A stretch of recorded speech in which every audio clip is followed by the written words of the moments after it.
Students, हम लोगों ने इसके पहले अब तक जो देखा इसके पहले के वीडियो में कि कौन कौन से डिफरेंट चीज़ें होती है जो हमारे बॉडी के लिए रिक्वायर होती है, तो उसके बारे में हमने पढ़ा। हमें एनर्जी कहाँ से मिलती है वो पढ़ा, उसके डिफरेंट स्टेप्स हमने देखे। अब आज हमें देखना है सेल डिवीज़न कैसे होता है। सेल डिवीज़न का मतलब होता है मैंने कहा जैसे हमको पता है कि हमारी बॉडी जो होती है वो पूरी सेल से बनी हुई होती है, तो ये सेल्स जब डिवाइड होते हैं तब जाके हमारी ग्रोथ होती है। तो ये सेल फिर डिवाइड कैसे होते हैं? डिवाइड होना मतलब 1 से 2 होना या 2 से 4 होना, इस तरीके से उसे कहते हैं सेल डिवीज़न। जब तक सेल डिवीज़न होगा हमारी लाइफ चलती रहेगी। तो ये सेल डिवीज़न होने के भी डिफरेंट प्रोसेस और स्टेप्स होती है, जिसके बारे में हमें इसमें अभी देखना है। Okay, see the page number 17। Cell division is one of the very important property of cell and living organism। ये भी हमारी क्या है, एक प्रॉपर्टी है लिविंग ऑर्गेनिजम्स की। Due to this property only a new organism is form. इसी property की वजह से न्यू ऑर्गेनिज्म तैयार होता है फ्रॉम एग्जिस्टिंग वन, यानी कि जो पहले से एग्जिस्ट करता है, पहले से है, उसी ऑर्गेनिज्म से नया ऑर्गेनिज्म तैयार होता है। A multi cellular organism grow up, यानी कि जो मल्टी सेलुलर ऑर्गेनिजम्स होते हैं वो बढ़ते हैं, ग्रो होते हैं। And emaciated body can be restored, यानी कि ऐसी बॉडी जो इमेसिएट हो गई है, यानी कि क्षीण हो गई है, यानी कि पूरी तरीके से थक चुकी है, ख़राब हो चुकी है, ऐसी बॉडी फिर से क्या कर सकते हैं, रिस्टोर कर सकते हैं, फिर से तैयार कर सकते हैं। किसकी वजह से? सेल डिवीज़न की वजह से। There are 2 types of cell division as mitosis and meiosis. Mitosis और मियोसिस नाम के 2 स्टेप सेल डिवीजन्स होते हैं। Mitosis occurs in somatic cell and stem cell of the body, whereas meiosis occurs in germ cells। अब देखो, ये somatic cell क्या होती है, स्टेम सेल क्या होती है और जर्म सेल क्या होती है। जर्म सेल का मतलब होता है जो सेल्स की वजह से रिप्रोडक्शन होता है, यानी कि ऐसे सेल्स जिससे नया ऑर्गेनिज्म तैयार होगा उसे कहते हैं जर्म सेल्स। ओके, तो ये लेडीज़ के बॉडी में भी रहती है और जेंट्स की बॉडी में भी रहती है ना। तो जर्म सेल्स क्या है, ऐसी सेल्स जिससे रिप्रोडक्शन होता है। उसके बाद है स्टेम सेल, यानी कि बेसिक टाइप ऑफ सेल, ऐसी एक सेल जिसकी वजह से नए और बहुत सारे सेल्स तैयार होते हैं, उसे हम कहते हैं स्टेम सेल्स। जो सोमेटिक सेल है उसे हम कहते हैं, उनको वो कहा जाते हैं, जर्म सेल छोड़ के जितने भी सेल्स होते हैं बॉडी में उसे कहा जाता है सोमेटिक सेल। ओके, अब देखो स्टेम सेल का और सोमेटिक सेल का डिफरेंस क्या है। स्टेम सेल सिर्फ एक ही होती है बॉडी में जिससे पूरी बॉडी तैयार हुई होगी, ठीक है, लेकिन उसका बाद में डिवीज़न हुआ और बहुत सारी सेल तैयार हो गई, उसे हम कहेंगे सोमेटिक सेल्स। और जर्म सेल्स डिफरेंट है, ठीक है, उससे क्या होता है, रिप्रोडक्शन होता है। ये 3 चीज़ें आपको समझ में आई, सोमेटिक सेल, स्टेम सेल या germs. Before study of cell division, we should know the structural organization of cell that we have studied earlier. Each cell has a nucleus. Besides, other cell organelles are also present. Let us study the cell division with the help of this information. ठीक है, इसके बाद हमें हमारा cell division का main topic start करना है। हर cell में क्या होता है, न्यूक्लियस होता है ना। बिना न्यूक्लियस के सेल होता है क्या? नहीं होता है। इसके अलावा बहुत सारे और डिफरेंट ऑर्गेनल्स भी होते हैं। See the page number 18. Before any type of cell division, the cell doubles up its chromosome number present in its nucleus. That is, if chromosome number is 2n, it is doubled up to 4n. ये हमने last year पढ़ा था कि जो chromosomes होते हैं हमेशा pair में होते हैं, ठीक है। तो इनका क्रोमोसोम नंबर अगर 2n है, n का मतलब होता है क्रोमोसोम नंबर, अगर 2n है तो वो पहले अपने आप को क्या कर लेती है, 4n मतलब डबल कर लेती है, उसके बाद ही वो cell division.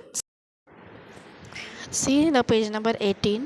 A pair of each type of chromosome is present in 2n condition, whereas single chromosome of each type of present in a n condition, and their structure is like the one shown in figure given beside.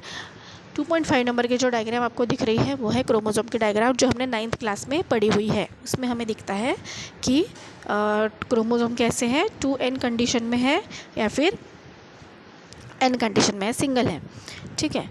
C now first we are going to see about the mitosis, और mitosis के बाद फिर हम पढ़ेंगे meiosis. Mitosis का मतलब होता है जो एक सेल है वो एक सेल से दो सेल में डिवाइड होगी। मियोसिस जो होता है इसका मीनिंग होता है कि एक सेल 4 सेल में डिवाइड होगी। Okay, so first is mitosis. See the mitosis, somatic cells and stem cells divide by mitosis. हमने पहले पेज पे हमने जो देखा कि सोमैटिक सेल, स्टेम सेल और जर्म सेल, तो जर्म सेल्स जो होते हैं वो हमेशा मियोसिस से डिवाइड होते हैं, जबकि सोमैटिक सेल और स्टेम सेल जो हमने डिस्कस किए थे वो हमेशा माइटोसिस से ही डिवाइड होंगे। दो 2 स्टेप्स आर कैरियोकाइनेसिस यानी कि न्यूक्लियर डिवीजन एंड साइटोकाइनेसिस यानी कि cytoplasmic division. Karyokinesis is completed through 4 steps. अब देखो, कैरियोकाइनेसिस किसे कहते हैं? जब सेल के अंदर जो न्यूक्लियस होता है वो पहले डिवाइड होगा, उसे प्रोसेस को कहा जाता है कैरियोकाइनेसिस। और जब सेल के अंदर न्यूक्लियस डिवाइड होने के बाद साइटोकाइनेसिस होता है, यानी कि साइटोप्लाज्म जो होता है उसका डिवीजन होता है। साइटोप्लाज्म का जो डिवीजन होता है जिसे हम साइटोकाइनेसिस कहते हैं, बहुत ही इजी डिवाइड हो सकता है, लेकिन जो न्यूक्लियस होता है वो इजीली डिवाइड नहीं होता है। उसके लिए 4 स्टेप्स हम लोग आगे देखेंगे जिसे हम कहते हैं कैरियोकाइनेसिस। उसके 4 स्टेप्स है prophase, metaphase, anaphase, telophase.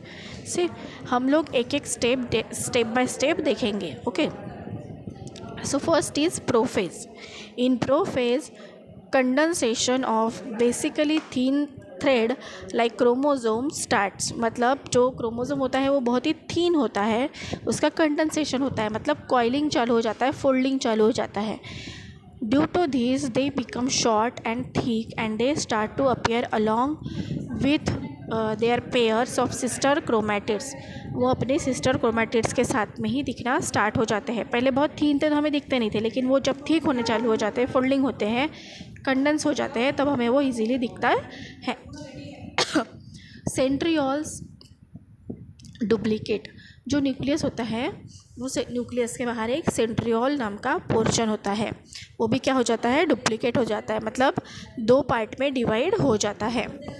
Each centriole moves to opposite poles of the cells. Cells के अंदर ही ये जो सेंट्रियोल्स होते हैं वो 2 अपोजिट पोल में चले जाते हैं। Nuclear membrane and nucleolus start to disappear. Nuclear membrane यानी कि न्यूक्लियस के बाहर का मेम्ब्रेन, और न्यूक्लियोलस यानी कि न्यूक्लियस के अंदर न्यूक्लियोलस भी होता है। न्यूक्लियस को कंट्रोल करने के लिए एक न्यूक्लियोलस होता है। तो ये न्यूक्लियर मेम्ब्रेन और न्यूक्लियस दोनों क्या हो जाते हैं? डिसअपियर होना स्टार्ट हो जाते हैं। ठीक है, this is about prophase. Second is metaphase. Nuclear membrane completely disappear. Already prophase में चालू हो गया था न्यूक्लियर मेम्ब्रेन डिसअपियर होना, अब वो मेटाफेज में आने के बाद क्या हो जाता है? कम्प्लीटली डिसअपियर्ड हो जाता है। Chromosomes complete their condensation and become clearly visible along with there sister chromatid. Chromosomes क्या हो जाते हैं? कंडेंसेशन कंप्लीट कर लेते हैं और बहुत ही ईजीली क्लियरली दिखना स्टार्ट हो जाते हैं। Okay, now all chromosomes are arrange parallel to equatorial plane. मतलब सभी क्रोमोसोम क्या होते हैं? एक प्लेन में दिखना चालू हो जाते हैं। सेल के अंदर न्यूक्लियर मेम्ब्रेन ऑलरेडी चला गया था, तो ये जो सारे क्रोमोसोम हैं सब एक बीच वाली एक लाइन में सब दिखना स्टार्ट हो जाते हैं। Special type of flexible protein fibers, that is spindle fiber, are formed between centromere of each chromosome and both centriole। Centromere किसे कहते हैं? जो बीच का पार्ट होता है क्रोमोसोम का, जो एक्स वाला शेप हमें दिखता है, उसका जो मिडल पार्ट होता है उसे कहते हैं सेंट्रोमियर। तो ये सेंट्रोमियर और जो सेंट्रियोल जो हमने देखा था फर्स्ट फेज में, प्रोफेज में, जो दोनों अपोजिट साइड में चले जाते हैं, उनके दोनों के बीच में एक स्पिंडल फाइबर तैयार होता है जो कि प्रोटीन से बना हुआ होता है, जिसे हम स्पिंडल फाइबर कहते हैं, जो बहुत फ्लेक्सिबल होता है, यानी कि आराम से खींच सकता है। ठीक है, this is about the metaphase. और फिर तीसरी है anaphase. In anaphase centromeres split and thereby sister chromatids of each chromosome separate and they are pulled apart in opposite direction with help of spindle fibre. जैसे कि हमने कहा था कि स्पिंडल फाइबर क्या रहते हैं? बहुत फ्लेक्सिबल रहते हैं, खींचते हैं एक दूसरे को रबर के जैसे। सो ये जो सेंट्रोमियर और सेंट्रियोल के बीच में जो स्पिंडल फाइबर बनता है, ये क्या करता है, उनको अपने अपने सेंट्रियोल की तरफ खींचने की कोशिश करते हैं और उस वजह से वो क्रोमोसोम टूटता है, हाफ हो जाता है और फिर उसके बाद दोनों अपोजिट पोल में उनका हाफ हाफ पार्ट खींचा जाता है। Separated sister chromatids are called as daughter chromosome. ये जो सिस्टर क्रोमैटिड है ये सेपरेट हो जाते हैं और उसे हम कहते हैं daughter chromosomes. Chromosomes being pulled appear like bunch of bananas. ये कैसे दिखते हैं, बंच ऑफ बनानास, बनानास के बंच के जैसे दिखते हैं। In this way each set of chromosomes reach at two opposite poles of cells. इस तरीके से क्या होते हैं, जो बने हुए होते हैं सेट क्रोमोसोम्स के, वो क्या होते हैं, दो अपोजिट पोल्स में खींचने चालू हो जाते हैं और इस तरीके से वो सेपरेट होते हैं और एक न्यूक्लियस से दो न्यूक्लियस के अंदर फॉर्मेशन स्टार्ट हो जाता है। This is about the anaphase. और जो लास्ट है टीलोफेज। टीलोफेज ये जो लास्ट की स्टेप होती है। The chromosomes which have reach at opposite poles of the cell now start to decondense, due to which they again become thread like thin and invisible. यानी कि क्या होते हैं कि जो कंडेंस होने की वजह से टीलोफेज जो लास्ट फेज होती है उसमें कंडेंस होने के बाद जो क्रोमोसोम्स अपोजिट पोल्स में चले गए हैं वो थिन होना स्टार्ट हो जाते हैं और इनविजिबल, फिर से इनविजिबल होते हैं। Nuclear membrane is form around each set of chromosome. यानी कि न्यूक्लियर मेम्ब्रेन जो पहले स्टेप में डिसअपियर हो गया था वो क्या हो जाता है, फिर से तैयार होना स्टार्ट हो जाता है। Thus two daughter nuclei are form in a cell. Two daughter nuclei क्या हो जाते हैं, तैयार हो जाते हैं। Nucleolus also appears in each daughter nucleus. Nucleolus भी डिसअपियर हो गया था, वो भी फिर से क्या हो जाता है, दिखना स्टार्ट हो जाता है। Spindle fibres completely disappear. जो स्पिंडल फाइबर तैयार होते हैं वो कम्प्लीटली क्या हो जाते हैं, डिसअपियर हो जाते हैं। In this way karyokinesis completes and cytokinesis begins. इस तरीके से जो कैरियोकाइनेसिस है यानी कि न्यूक्लियर का डिवीजन है वो स्टार्ट स्टेप में हो जाता है और फिर काइनेसिस यानी कि जो साइटोप्लाज्म है उसका डिवीजन चालू हो जाता है। The cytoplasm divides by cytokinesis and two new cells are form. जो साइटोकाइनेसिस है वो क्या हो जाता है, कैरियोकाइनेसिस के बाद में अपने आप ही साइटोप्लाज्म डिवाइड करना चालू कर देता है और साइटोकाइनेसिस होता है और उसकी वजह से दो नए डॉटर सेल तैयार होते हैं। आप डायग्राम नंबर 2.7 देख सकते हो। इन दिस प्रोसेस नॉच यानी कि एक बीच में उसके ऐसे थोड़ा सा पोर्शन ऐसे दब जाता है। जो डायग्राम है 2.7 इसमें से पहला वाला पोर्शन अब देखिए किस तरीके से वो एक सेल से दो सेल के जैसे दिख रहा है पोर्शन, उसे कहते हैं notch. Notch is form at equatorial plane of the cell which deepens gradually and thereby two new cells are form. और इस तरीके से क्या होते हैं, वो नॉच जो है वो धीरे धीरे बनते जाता है, डीप होते जाता है और फिर दो नया सेल तैयार होते हैं।